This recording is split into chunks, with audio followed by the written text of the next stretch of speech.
he said, three bags? He said, no, I want 13 bags, man.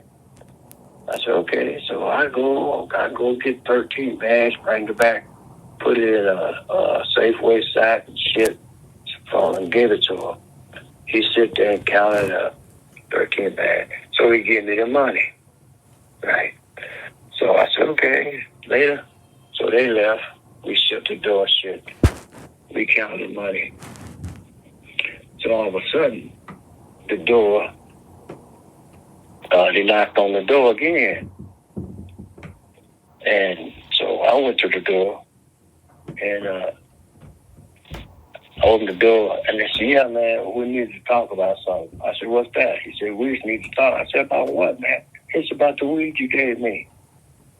I said, oh, well, okay, come on in. So we gonna do this outside. So come on in. So they came on in, and I said, what's the problem, man? He said, well, we want our money back. I said, well, all right. I said, okay. So I said, you got my dope? So he said, yeah, man. He gave me the bag, right? So I look at the bag, and I gave him 13, but when I get in the bag, it's only 7. So I look at him, I said, well, you only got 7 bags in there, I gave you 13. So when I said that, all 3 of them stand up there, pulled pistols, and told me, nigga, we come for something. Get on the floor. So I said, man, yeah, I got on the floor. So where the dope at? Where the money at? Tell me right now, nigga, I'll blow your brains out. I said, man, it's on the bed, in the bedrooms. In the bedrooms, on the bed. They went back there and got it, got the money, got the weed. And so they come back in the front room. So they said, okay, who's the dope man? So Roy was sitting there. So I was sitting there. And I said, I am. So they said, okay, nigga, come on. We're taking you with us. And so get up. So I got up. They said, we're going to take you and leave you on the highway somewhere back to Santa Barbara. So the mistake that they made, God was in that.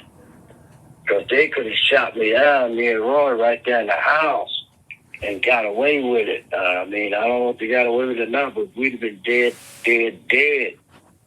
But they made a mistake and said, let's go. They wanted to take me. So they let me go out the door first.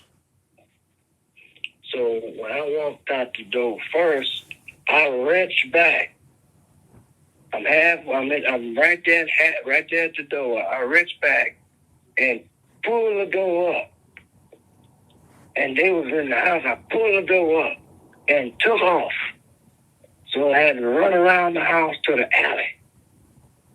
So by the time I get to the corner of the house to turn, I hear him say, shoot that nigga, shoot him. Then I heard, pow, pow, pow. He hit me. And I kept going. He hit me in the back, man. Dirty motherfucker shot me in the back. And so I kept running. And so he hit me, and the bullet went through my lungs. And so I got to run that long California motherfucking alley, man. Them alleys is long, California. And so we were going about Ocean View. And so I ran. And they came out to the alley, all 3 of them, and they unloaded. Pow, pow, pow, pow, pow, trying to hit me. And I'll tell you, if you've ever been running from bullets, you know exactly how they sound. As I was running, I heard them bullets.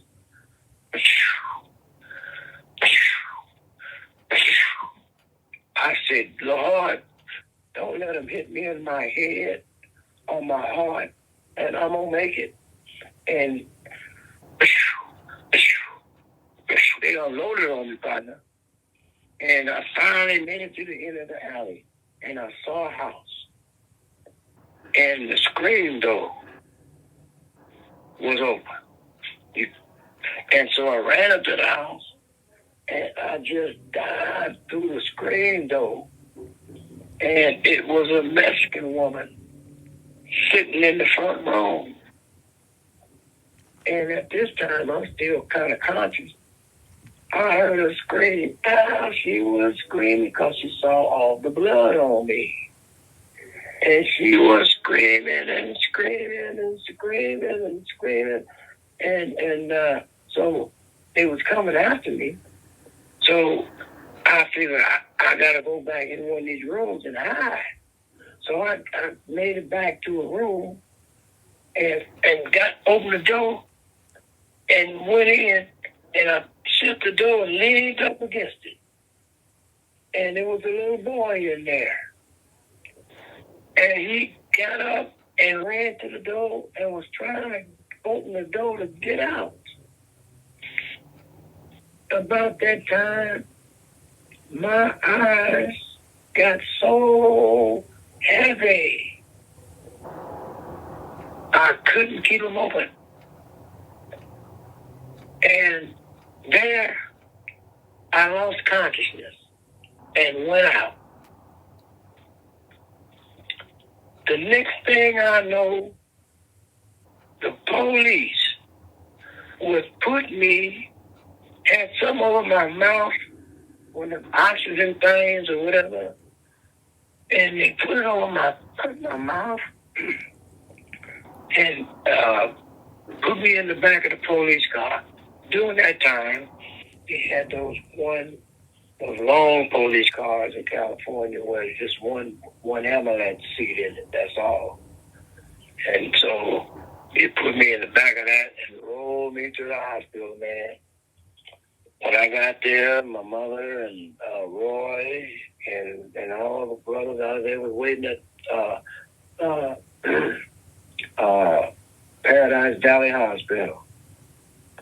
And when they got there, the police had brought me back to my consciousness while I was riding. They brought me back some kind of way, and I was conscious, but I was shot in the back, and the blood was flowing to my lungs.